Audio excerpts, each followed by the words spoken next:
Longtime CBC radio producer Michael Finlay dies after random assault in Toronto. Longtime CBC radio producer Michael Finlay died Tuesday from medical complications following a random assault in Toronto's East End, his family has confirmed.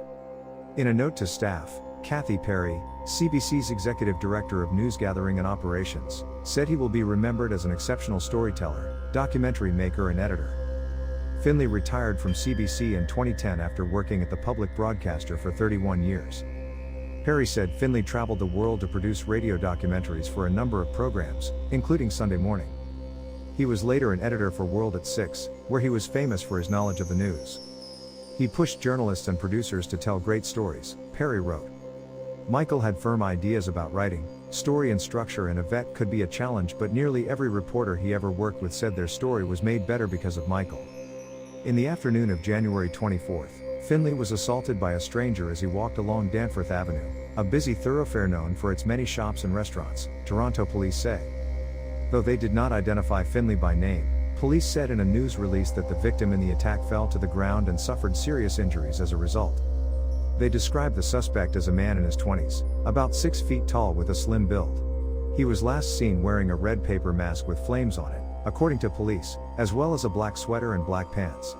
He left the area on foot following the attack. Frank Collar, a former foreign correspondent for CBC who worked with Finlay on Sunday Morning, said he had a laser-like sense of what might be important news anywhere in the world. In a Facebook post, Collar said it had been a dream of his to work alongside Finlay. I wanted to work with him because he understood better than most what good radio required. He knew what good journalism was, and he was a stickler for good grammar and pronunciation and the music and cadence of well-spoken English, Collar wrote. He wasn't always the easiest guy in the world to get along with, irascible, sarcastic, a human chimney as smoking waned, sometimes a titch cranky, a human browser on virtually everything plus anything, years before the internet, what's not to like? Laura Lynch, a veteran CBC journalist who now hosts the climate-focused radio program What on Earth, commented on Collar's post to say that Finlay was a steadfast supporter of his colleagues on assignment. He was on the other end of the line for me many times. He knew the story, knew what it was like in the field, and supported me and others in getting the job done and doing it well, Lynch said. Arrangements for a memorial for Finlay have not been released.